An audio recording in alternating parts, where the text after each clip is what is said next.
ऊंचे ते ऊंचा परमपिता।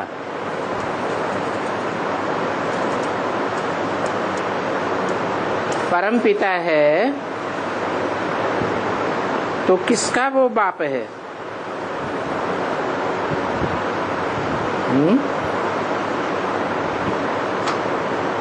परमपिता है, ऊंचे से ऊंचा बाप, तो किसका बाप है? मनुष्यों का बाप है या आत्माओं का बाप है? आत्माओं का बाप ऊंचे से ऊंचा।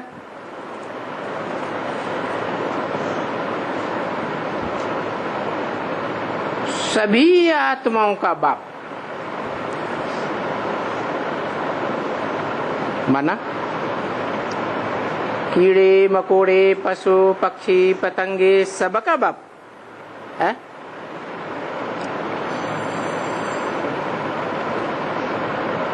500-700 करोड़ मनुष्य आत्माओं का बाप।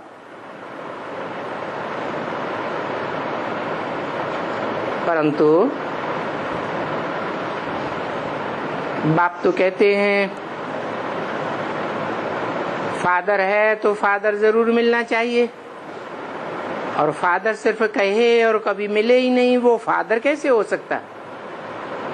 सारी दुनिया की जो भी आत्माएं हैं सब से आकर के मिलते।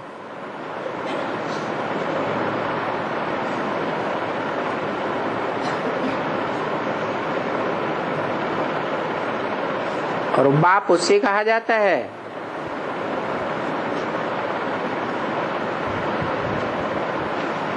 जिससे जन्म मिले, जिससे वर्षा मिले। जन्म ही न मिले, वर्षा ही न मिले, कोई प्रॉपर्टी न मिले, तो बाप किस बात का?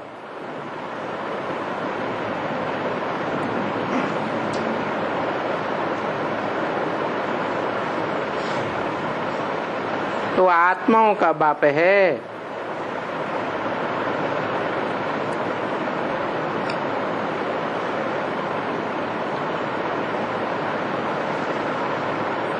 आत्मा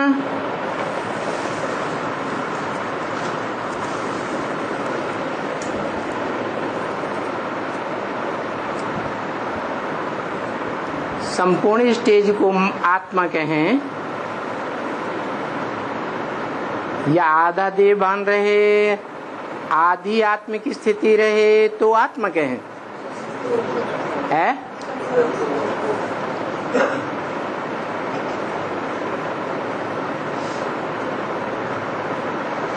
तो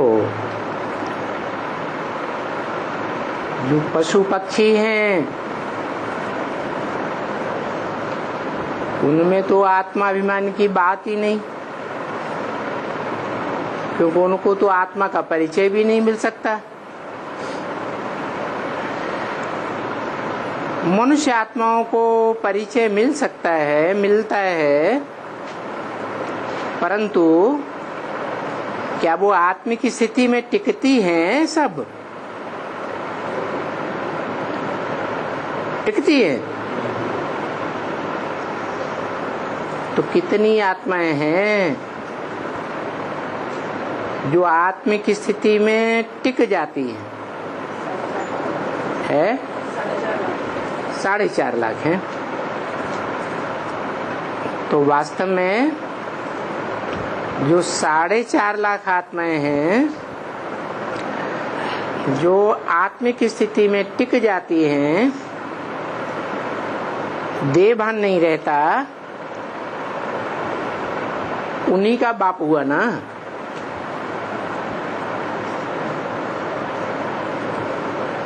जो आत्मा बनते ही नहीं, वास्तव में उनका बाप है क्या?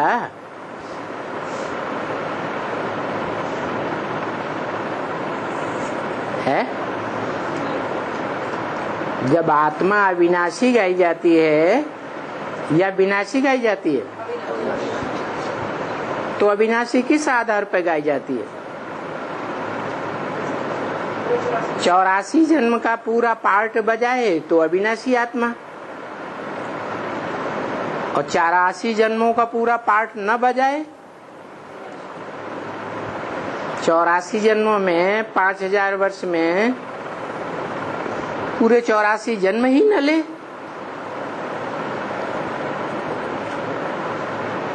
तो आत्मिक स्थिति वाली अविनाशी आत्मा के हैं। अविनाशी पार्ट है?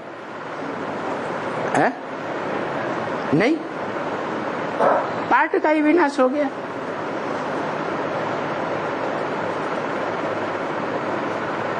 रही सुप्रीम सोल की बात, जिसे आत्माओं का बाप कहा जाता है, ऊंचे से ऊंचा बाप जिसका कोई बाप नहीं, वो तो तुरीय है। वो इस सृष्टि पर आता भी है तो भी कहता है कि मैं तुम बच्चों को नंबरवार आप समान बना कर जाऊंगा। तो कोई बच्चा 100% भी आप समान बनता होगा? बाप समान नहीं बनता होगा।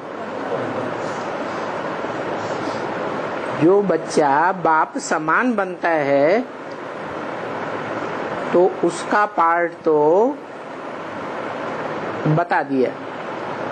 इस सृष्टि पर सदा कायम कोई चीज है नहीं, सदा कायम सिर्फ एक शिव बाबा ही है। माने शिव ने आकर के जो आप समान रचना रची उसको शिव बाबा कहा। वो शिव बाबा भी तब है जब आत्मिक स्थिति पूरी धारण करे, 100% आत्मिक स्थिति। ऐसी आत्मिक स्थिति जिसको 500-700 करोड़ मनुष्य आत्माएं मान जाएं।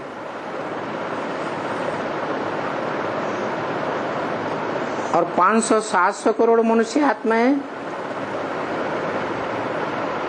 उस बाप से कोई न कोई रूप से मिलन मेला जरूर मनाए।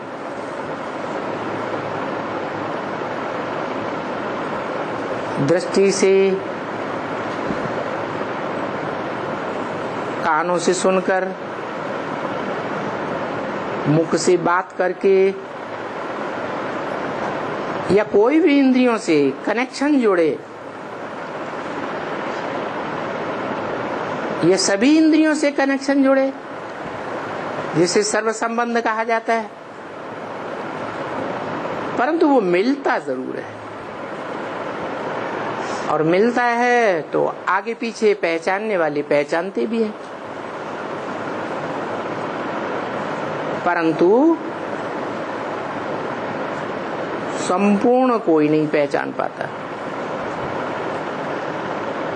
इसलिए इस सृष्टि पर सदा कायम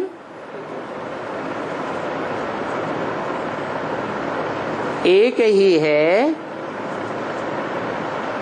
या जो भी नंबरवार पहचानने वाले हैं वो सभी है एक ही है।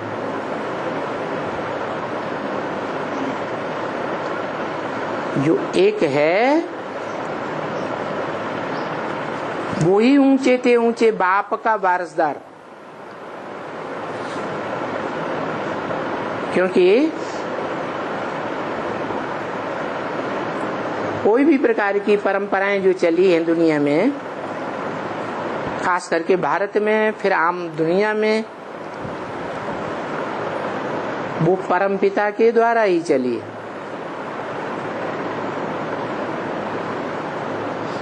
परमपिता शिव आते हैं तो अपनी प्रॉपर्टी का वर्षा बड़े बच्चे को देते हैं।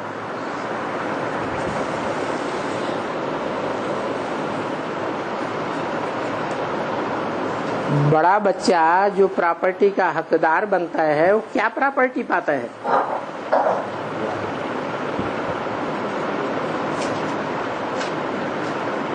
आत्माओं के बाप के पास क्या प्रॉपर्टी है?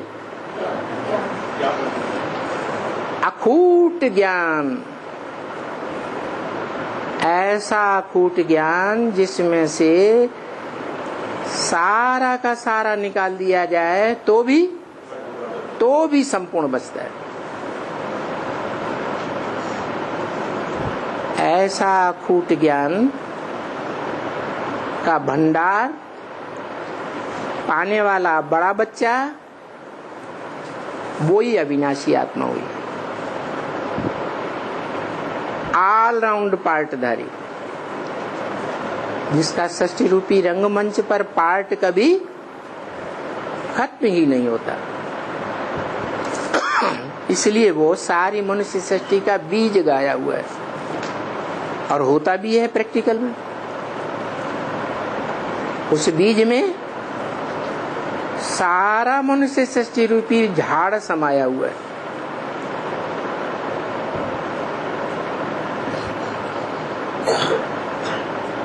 उस झाड़ में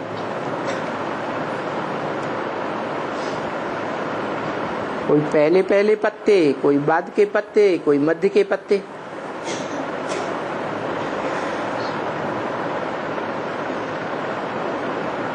तो वो सभी आत्माओं का बाप है। सभी माने 4.5 लाख का कि सभी आत्माओं का? 4.5 लाख। इब्राहिम, बुद्ध, क्राइस्ट जो धर्म पिताएं हुए,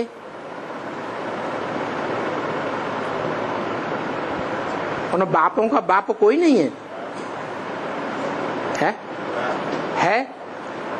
तो जो उनका भी बाप है, ग्रेट फादर्स जिन्हें कहा जाता है, इब्राहिम, बुद्ध, क्राइस्ट को, तो उनसे जन्म मिलता होगा ना, वर्षा भी मिलता होगा ना। सुप्रीम सोल बाप जो आत्माओं का बाप है, उसका वर्षा है ज्ञान, और जिसमें मुकर्रर रूप से प्रवेश करता है, उस मनुष्य सृष्टि के बाप का वर्षा है जीवन भी रहे और जीवन में रहते मुक्त भी हो जाए। जो सुप्रीम सोल बाप है वो जीवन में रहता है? नहीं रहता। जो खुद ही नहीं रहता वो दूसरों को वर्षा भी नहीं दे सकता। धनवान बाप होगा तो धन का वर्षा देगा, मल्टी मिलियनर होगा तो मल्टी मिलियन का वर्षा देगा, जमींदार होगा तो जमींदारी का वर्षा दे, जमीन का वर्षा देगा। ऐसे ही जो जीवन वाला है, संपूर्ण जीवन इस सच्च रूपी रंगमंच पर, कितना जीवन संपूर्ण माने पूरे 5000 वर्ष का ऑल राउंड जीवन जो गाया हुआ है। क्या? कालों का काल, महाकाल, जिसको कोई काल खा नहीं सकता, वो सारी दुनिया को खा जाएगा, लेकिन उसे कोई नहीं खा सकेगा। ऐसा अकाल मूर्त, वो एक ही बाप है मनुष्य सृष्टि का, और उसका वर्षा है जीवन मुक्ति। तो क्या जीवन मुक्ति 500-700 करोड़ को मिलती होगी? है? जब बाप है तो बाप का वर्षा सबको मिलना चाहिए कि नहीं?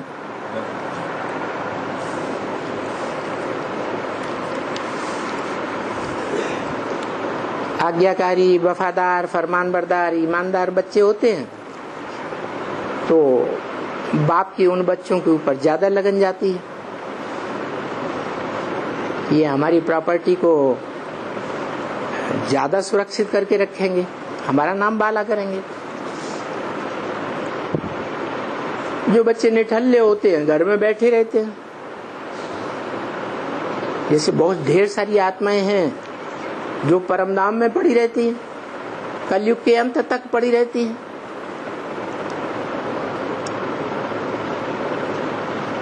थोड़े समय के लिए इस सृष्टि रूपी रंगमंच पर आती है, आती भी हैं तो काम बिगाड़ती है या बनाती है, बिगाड़ देती है।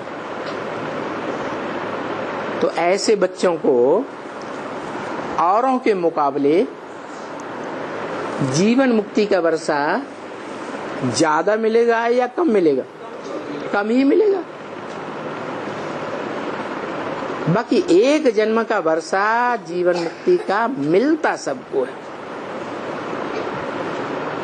चाहे वो 500-700 करोड़ में से पहले नंबर की आत्मा हो, पहला पत्ता हो, चाहे सस्य रूपी वृक्ष का लास्ट पत्ता हो। तो बताया जिसको अभी हम याद करते हैं, किसको? बाबा को, शिव बाबा को या बाप को? शिव बाबा को याद करते हैं। बाकी दुनिया में बाबा हैं तो बहुत हुए,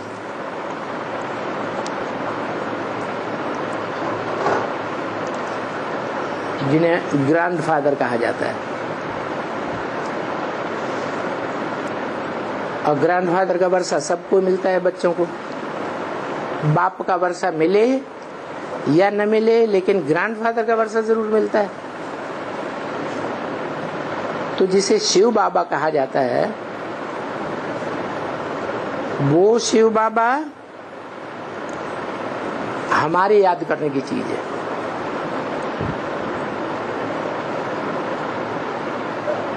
आत्माओं का बाप याद करने की चीज नहीं है, है?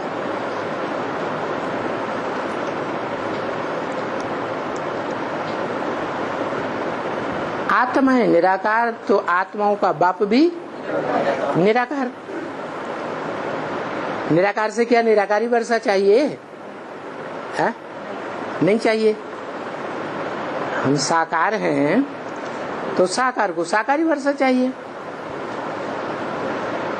तो जो साकारी वर्षा पाने वाली 500-700 करोड़ मनुष्य आत्माएं हैं,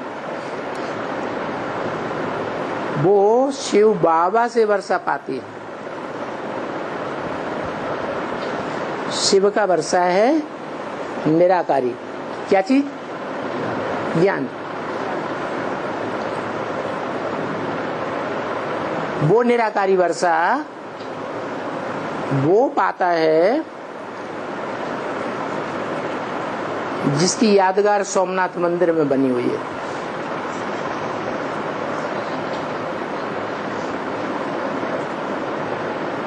गोल पत्थर और बीच में हीरा। आत्माओं का बाप शिव कहते हैं, मैं पत्थर बुद्धि कभी नहीं बनता हूं। और हीरा, हीरा पत्थर होता है या नहीं है? होता है। 9 रतन, जो 9 रतन गाए हुए हैं, वो 9 रतन पत्थर बनते हैं या नहीं? माना शिव बाप ऐसी तुरीय आत्मा है जो कभी पत्थर बुद्धि नहीं बनती। बाकी मनुष्य आत्माओं के बीच में श्रेष्ठ ते श्रेष्ठ जो 8-9 ग्रह के रूप में गाए जाते हैं, अष्टदेव के रूप में गाए जाते हैं, शिव की अष्ट मूर्तियां गाई जाती हैं, जो शिव शंकर के सर के ऊपर रखी हुई दिखाई जाते हैं 8 मण के, वो भी श्रेष्ठ आत्मा है।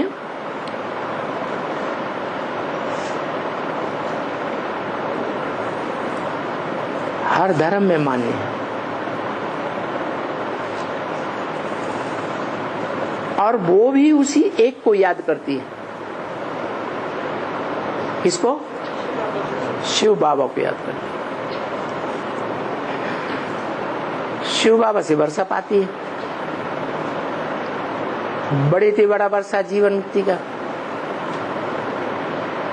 तो जो बड़े से बड़ा वर्षा जीवन मुक्ति का पाती है वो कौन से धर्म वंश की होंगी?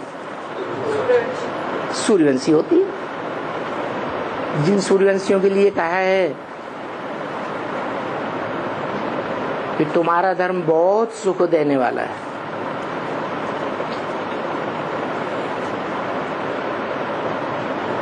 तुम्हारा धर्म। तुम्हारा किससे कहा है? जब बाप आते हैं तो जिन बच्चों के सन्मुख प्रैक्टिकल में बैठते हैं, मुकर्रर शरीर का आधार लेकर के, उन बच्चों को बोला। जो बच्चे वो सुप्रीम सोल बाप के सन्मुख प्रैक्टिकल मुकर्रर शरीर के साथ बैठते ही नहीं, उनको तुम बच्चे नहीं बोला। ये बच्चा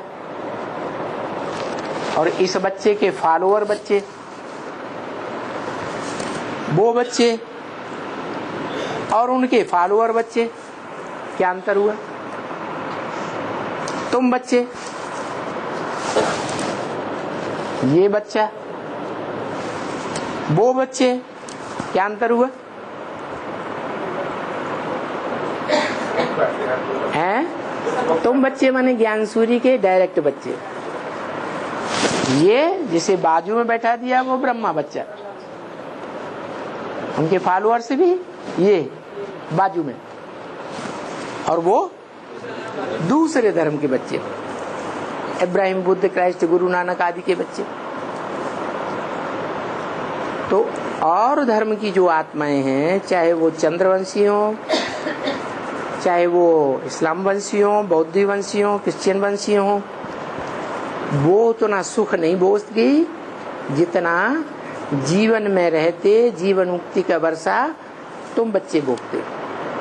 यहाँ तक बोला कि तुम सृष्टि में 3 हिस्सा सुख भोगते हो और 1 हिस्सा दुख भोगते हो। और दूसरे धर्म की आत्मा आधा सुख आधा दुख भोगती है।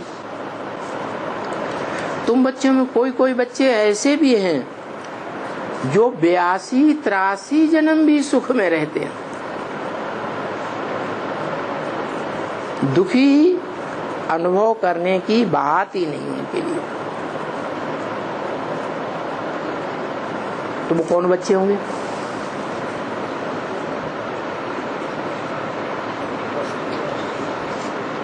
है?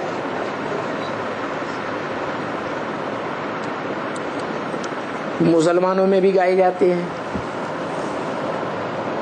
क्रिश्चियंस में भी माने जाते हैं। भारत में अष्ट देवों का गायन है ही। तो वो 8 सूर्यवंशी आत्माएं हैं नंबर 12, जो बड़े से बड़ा वर्षा जिसे कहा जाता है, चक्रवर्ती सम्राट,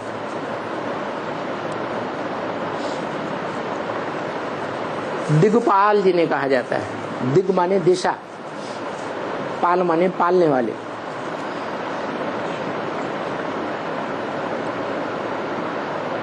चार दिशाएं तो हैं, सब जानते हैं, पूरब, पश्चिम, उत्तर, दक्षिण। 4 उनके कोने, 8 और ऊपर और नीचे पाताल लोक।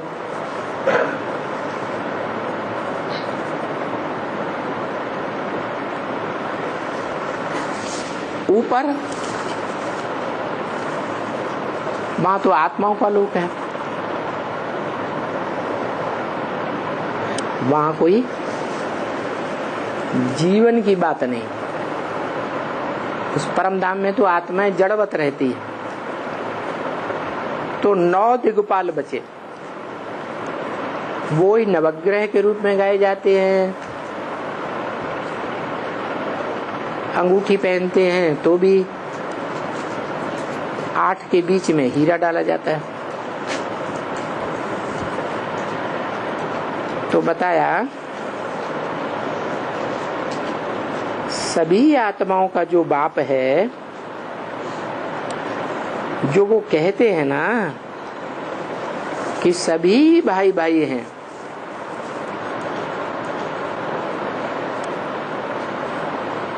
कौन कहते?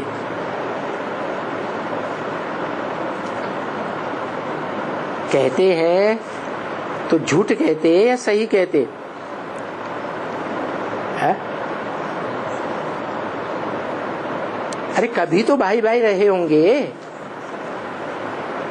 एक बाप के बच्चे रहे होंगे। बाप होगा तो भाई भाई रहे होंगे, बाप प्रैक्टिकल में होगा ही नहीं तो भाई भाई कहां से हुए? जिसको कहा जाता है वसुधैव कुटुंबकम। वसुधा माने पृथ्वी, सारी पृथ्वी हमारा परिवार है। ये कब की बात है? सतयुग की बात है, त्रेता की है, द्वापर की है, या कलयुग के अंत की बात है? हाँ, कलयुग के अंत में जो स्वर्णिम संगम आता है, जहाँ बाप आकर विश्व की बादशाही देते हैं, उसमें सारा विश्व धर्म समा जाता है। सभी विश्व धर्म की आत्माएं एक झंडे के नीचे आ जाती है। तो वो सारी वसुधा एक कुटुंब कही जाती है। और कुटुंब भी कैसा, राज्य भी कैसा? यथा राजा तथा प्रजा। माना रोटी और कपड़ा और मकान के बारे में कोई भी दुभांत नहीं हो सकती, पक्षपात नहीं हो सकता। कोई कैसे भी बच्चे हैं, उस छत्र छाया में रहने वाले बच्चों को वो अनुभूति जरूर होनी है, थोड़े समय के लिए हो या लंबे समय के लिए हो। तो सभी भाई भाई हैं। अरे भाई भाई, भाई भाइयों के रहने का स्थान कहाँ है?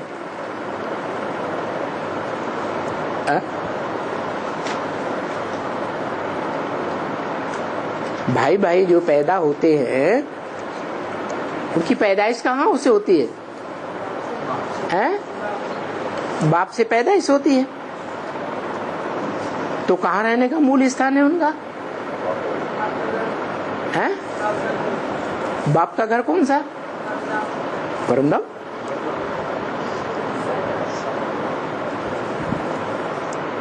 वो आत्मा का बाप तो कहते हैं तुम बच्चे परमधाम को इस सृष्टि पर उतार लेते हो, है?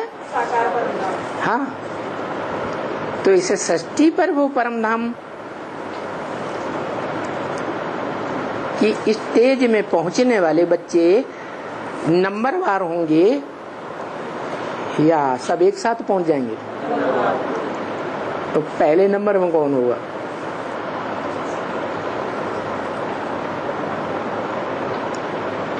अरे कोई होगा कि नहीं होगा? कौन है? है? पहले नंबर में वो ही हो सकता है जिसने शिव बाप से, आत्माओं के बाप से ज्ञान का पूरा वर्षा लिया है। क्या पूरा वर्षा क्या होता है? ब्रह्मा के मुख से शिव ने जो बोला वो पूरा वर्षा नहीं है। अरे जल्दी बताओ ना, क्या है? पूरा वर्षा नहीं है? हैं? हाँ, पूरा वर्षा इसलिए नहीं है कि वो सिर्फ सुनने सुनाने तक सीमित रहा। लेकिन बुद्धि में बैठा किसी को नहीं, समझा ही नहीं किसी ने। न बाप को जाना प्रैक्टिकल में, बाप कौन है इस मनुष्य सृष्टि का।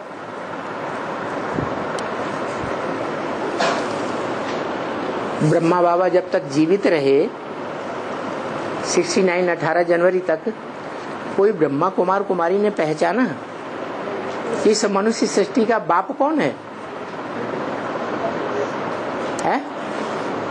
नहीं पहचाना ना। कब पहचाना?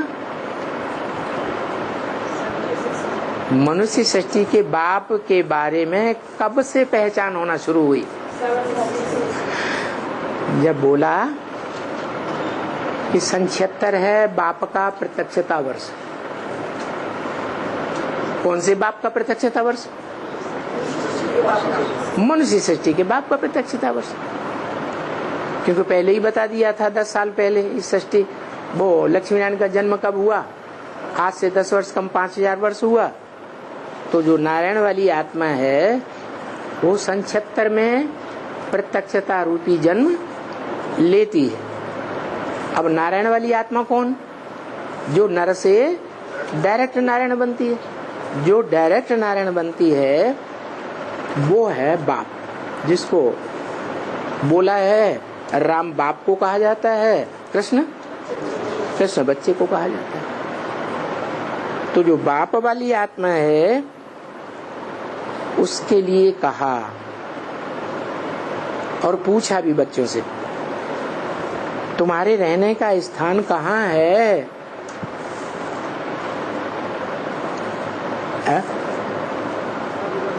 तुम बच्चों के रहने का स्थान कहाँ है? तुम जब देहभान को भूल जाएंगे, आत्मिक स्थिति में स्थिर हो जाएंगे, तो तुम कहाँ रहेंगे? कहाँ रहेंगे? भारत में वास करेंगे। पार ब्रह्म में वास करेंगे। हाँ, भारत का मतलब ये है, भा माने ज्ञान की रोशनी, रत माने लगा रहने वाला, जो सदैव ज्ञान की रोशनी में लगा रहता है। चाहे मनसा से, वाइब्रेशन से, वाचा से, कर्मेंद्रियों से जो भी कर्म करता है वो कर्म ज्ञान युक्त कर्म करता है, अज्ञान युक्त कर्म नहीं करता। क्योंकि सबसे जास्ती ज्ञान संगम युग में उस आत्मा ने उठाया। तो जो आत्मा पहले पहले आत्मिक स्थिति में स्थित हो जाती है, उसी की यादगार सोमनाथ मंदिर में वो शिवलिंग बना हुआ है। कोई कहे हीरा किसकी यादगार है? हीरा उसी की यादगार है जो हीरो पाटधारी है। शिव हीरो पाटधारी नहीं है, है?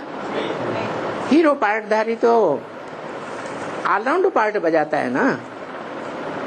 शिव तो ऑलराउंड पाटधारी नहीं है। तो तुम्हारे रहने का स्थान कहाँ हुआ?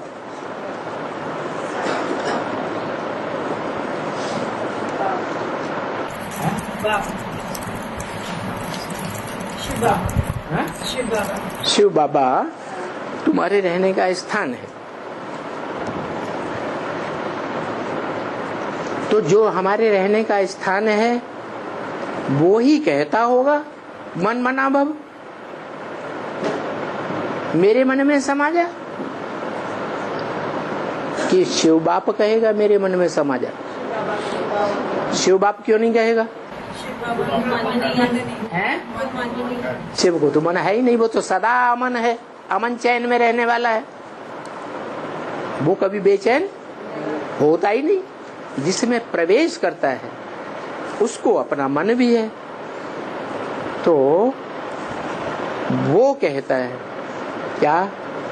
मत मना भव, मेरे मन में समा जा। तेरे मन में क्या है? जो कहता है मेरे मन में समा जा, वो तेरे मन में क्या है? अरे कुछ है या नहीं है? क्या है? अरे वो आत्मा की संपन्न स्टेज बनती है तो मन में क्या होता है? दुनियावी संकल्प होते हैं। क्या होता है?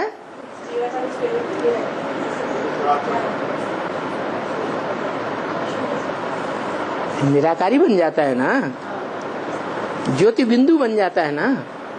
ज्योति बिंदु के अलावा कोई दूसरा संकल्प होता है? नहीं होता। तो उस स्टेज में सबको समाना है। कितनों को है? देहभान को छोड़ करके उस स्टेज में सबको समाना है। 8 तो अपने पुरुषार्थ से समा जाते हैं, बाकी 108 को थोड़ा बहुत दंड भुगतना पड़ता है। और बाकी जो 500 करोड़ आत्माएं हैं वो देह का कर्म भोग का हो, धर्मराज के दंड का हो, वो भोग भोग करके आत्म की स्थिति में आ जाती हैं। धर्मराज के दंडों से उनके देहभान का छिलका उतर जाता है। तो वो भी कहाँ समा जाती हैं? फिर वो भी ज्योति बिंदु में समा जाती है। इसलिए गीता में लिखा है अव्यक्त मूर्तिना। क्या? अव्यक्त मूर्ति। मूर्ति तो है, मूर्ति माने साकार, अमूर्त नहीं है। माने नहीं, मूर्त माने साकार, अमूर्त नहीं है। मूर्ति है, लेकिन कैसी मूर्ति है? अव्यक्त। माना अव्यक्त माने इन आंखों से जो दिखाई न दे, ऐसी अव्यक्त मूर्ति। अरे लिंग दिखाई तो देता है, नहीं दिखाई देता, फिर अव्यक्त क्यों कहा है? इंद्रियों का बाण नहीं होता। हाँ, क्योंकि उसमें इंद्रियां नहीं दिखाई जाती। व्यक्त तो है, लेकिन इंद्रियों की स्मृति नहीं है। ऐसी स्टेज पर हर आत्मा जो पहुंचेगी वो बाप का वर्षा राजाई का प्राप्त करेगी या राजघराने में जरूर आएगी। कैसी स्टेज? ऐसी निराकारी स्टेज जिसमें इंद्रियों की स्मृति न रहे, अति इंद्रिय, इंद्रियों से अति, इंद्रियों से अतीत ऐसी मन की स्टेज बन जाए कि मन देह की इंद्रियों का 1 सेकंड भी ध्यान न करे, इंद्रियों के सुख की कोई लावलित्या नहीं, कोई इच्छा न रहे। ऐसी स्टेज बन जाए तो जो सहज सहज जिनकी स्टेज बनती है राजयोग सीख करके, उनकी संख्या कितनी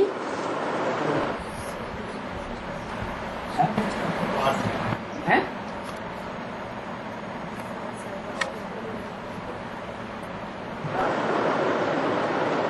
नहीं, 8 तो ऐसे हैं जो धर्मराज की सजाएं भी नहीं खाते। क्या?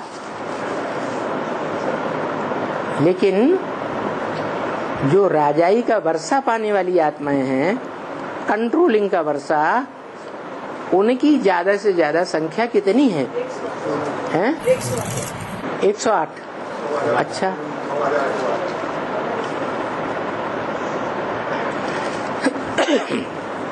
राष्ट्रपति का या प्रधानमंत्री का जो बॉडीगार्ड होगा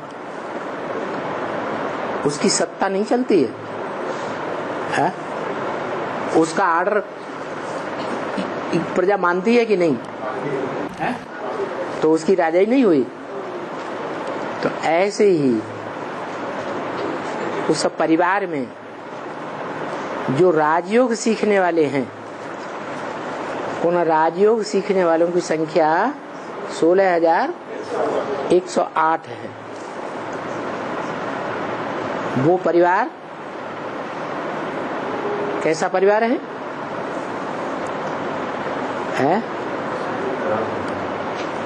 राजधानी उसे कहा जाता है, राजाओं की धारणा शक्ति कहा जाता है। उन्होंने वो शक्ति धारण की है ज्ञान और योग के आधार पर। जो कम जन्म या तो बहुत जन्म राजाई जरूर भोगते हैं।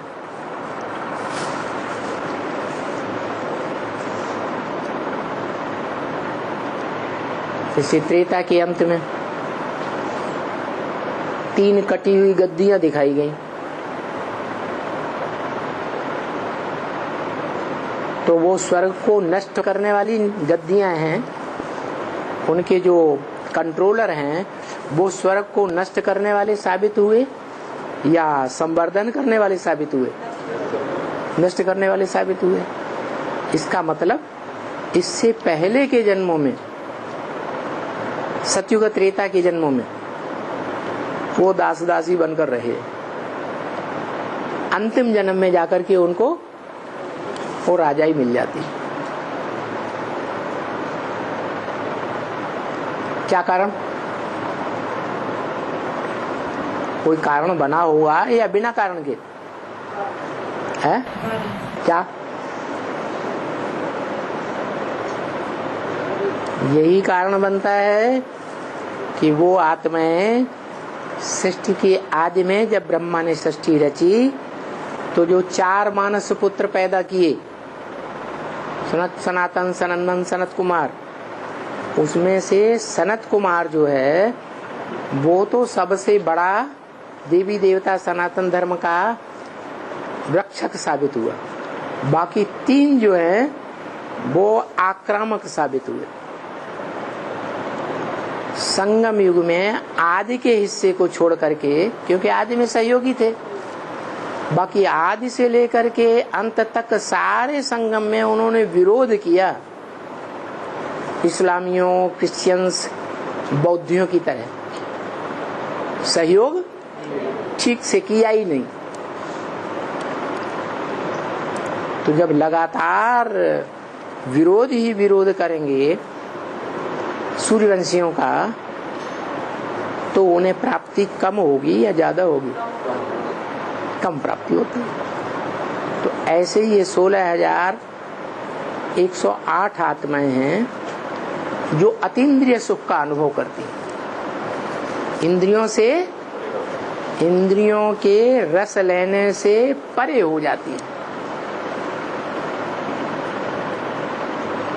इंद्रियों से कर्म करती हैं क्या? चाहे कर्मेंद्रियां हो चाहे ज्ञानेंद्रियां हो, कर्म तो करती हैं, लेकिन कर्म करते हुए ऐसी गहरी स्मृति में समा जाती हैं। ऐसी गहरी स्मृति जो इंद्रियों का रस लेने की बात ही साबित नहीं होती। और यही स्टेज जो है वो पवित्रता की सबसे ऊंची से ऊंची स्टेज है, जो शिवलिंग को दिखाई गई। वही शिवलिंग सारी दुनिया की खुदाइयों में प्राप्त हुआ है। दुनिया में सबसे जास्ती यादगार मंदिर शिवलिंग के।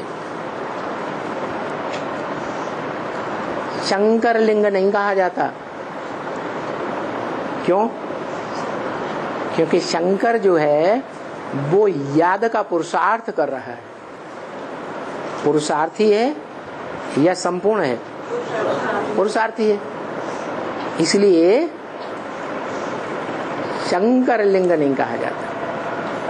वो ही शंकर पुरुषार्थ करते करते याद का जब बाप समान स्टेज धारण कर लेता है, निराकार, निरहंकार, निर्विकार, कोई भी इंद्रियों में कोई विकार नहीं। क्या नहीं? क्या नहीं? विकार। वे माने विपरीत, कार माना कार्य।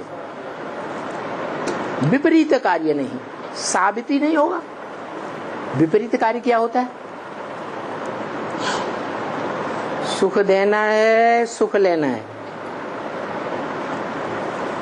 ये श्रीमत के विपरीत है या अनुकूल है कार्य? अनुकूल कार्य है। और दुख देना, दुख लेना, ये श्रीमत के विपरीत कार्य है। तो ऐसी स्टेज में वो आत्मा पहले पहले टिक जाती है, सन्यासियों की तरह नहीं कि कर्मेंद्रियों का कर्म छोड़ दे। कर्मधारा छोड़ने की बात नहीं, जैसे सन्यासी करते हैं, जैसे ब्रह्मा कुमारियां करती हैं। सन्यासी समझते हैं हम बड़े भारी पवित्र हैं, लेकिन दूरबाज खुशबाज हैं या गृहस्थियों की तरह हैं? दूरबाज खुशबाज। संग भी हो देह का, देह की इंद्रियों का, कर्म भी हो, कर्म धारा भी हो, लेकिन मन उन कर्मों में लिम्पायमान न हो। जैसे कमल का फूल, कमल फूल को किंग फ्लावर कहा जाता है। क्या कहा जाता है? किंग फ्लावर, बड़े से बड़ा राजा। तो वो शिवलिंग की जो स्टेज है उसके बारे में शिव ने कहा कि मैं न पूजी बनता हूं न पुजारी बनता हूं। यानी सोमनाथ मंदिर में जो लिंग है और उसमें जो हीरा था वो पूज्य था या नहीं था? है? पूज्य था। वो किसकी यादगार है? कोई साकार मनुष्य आत्मा है इस सृष्टि पर जो ऑलराउंड इस सृष्टि पर साकार भी रहती है। क्या? ऑलराउंड साकार रहती है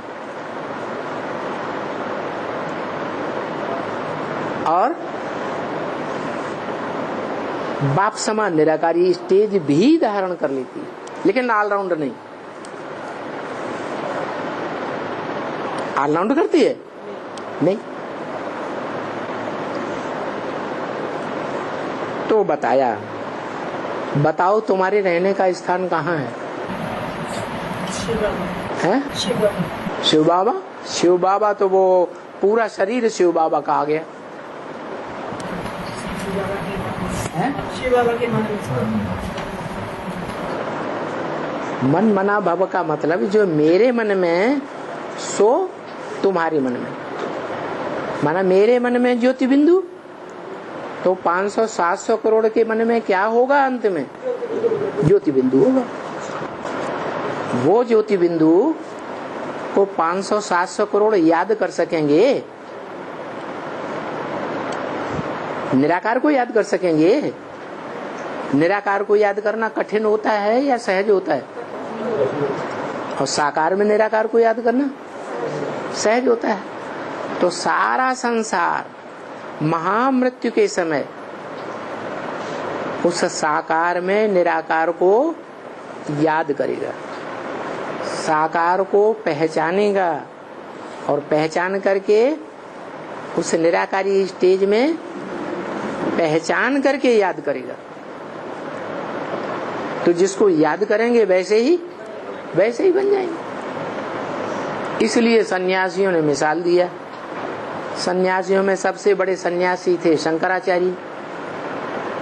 वो जब परमधाम से आए तो उन्होंने बताया ये संसार क्या है।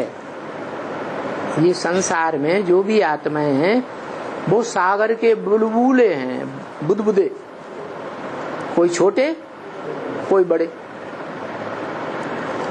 अभी अभी पैदा हुए, अभी अभी खत्म हो जाते हैं।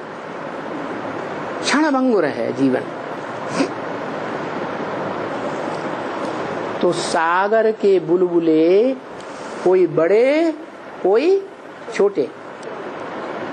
तो ऐसे ही जो मनुष्य आत्मा है, कोई का ज्यादा पार्ट रंगमंच पर, कोई का कम पार्ट,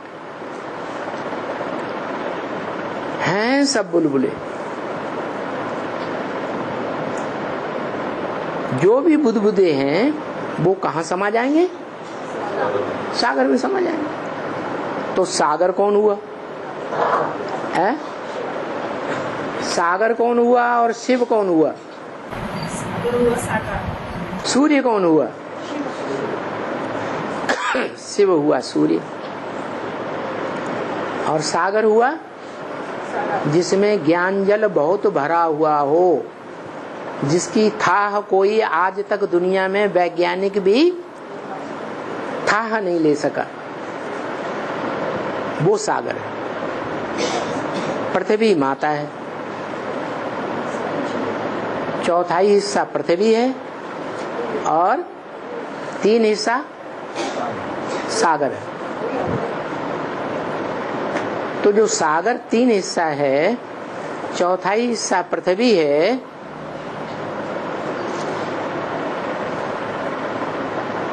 वो कौन किसकी गोद में समाया हुआ है? सागर की गोद। पृथ्वी माता सागर की गोद में समाई हुई है। दोनों एक दूसरे से अटैच हैं या डिटैच हैं? अटैच हैं। और सूर्य डिटैच है। शिव सदा डिटैच है, लेकिन सागर को जब आता है इस सृष्टि पर तो आप समान डिटैच बना देता है। ऐसे ही डिटैच बना देता है जैसे मनुष्य सृष्टि रूपी वृक्ष जब संपूर्ण बनता है और उसमें जो पहला फल आता है, पकता है, उसके अंदर जो बीज होता है, पूरा पकने के बाद वो बीज सारे वृक्ष से, फल से, टहनियों से, जड़ों से, पत्तों से अपने को डिटैच कर लेता है या नहीं कर लेता है? डिटैच कर लेता है। ऐसे ही वो मनुष्य सृष्टि का बीज है जो पुरुषार्थ पकने पर क्या हो जाता है? सारी मनुष्य सृष्टि से डिटैच हो जाता है। इसलिए उसमें इतनी ताकत है कि सारी मनुष्य सृष्टि को अपने में अटैच कर लेता है। सारे बुलबुले बुदबुदे किस में समा जाते? सागर में समा जाते। उस आकर्षण शक्ति का नाम भक्तों ने कृष्ण दे दिया। कृष्ण माने आकर्षण करने वाला। गलती हो गई उनसे। एक तरफ पूजा करते हैं कृष्ण बच्चे की और कहते हैं वो संपूर्ण है। बच्चा संपूर्ण होता है या परिवार में बाप संपूर्ण होता है? बाप संपूर्ण होता है। बच्चे में तो वो ताकत ही नहीं है जो परिवार पैदा करे। बच्चा परिवार पैदा करेगा? नहीं करेगा। बच्चा जब मैच्योर्ड बनेगा उसमें वो शक्ति इकट्ठी होगी जिसे हम सत्य कहते हैं। जिस सत्य को धारण करने वाली माता सती कही जाती है। क्या कही जाती है? हैं? सती। तो वो सती शिव की क्या हुई? शक्ति हुई। उस सत्य को धारण किया तो सती। और उसको धारण न कर पाया,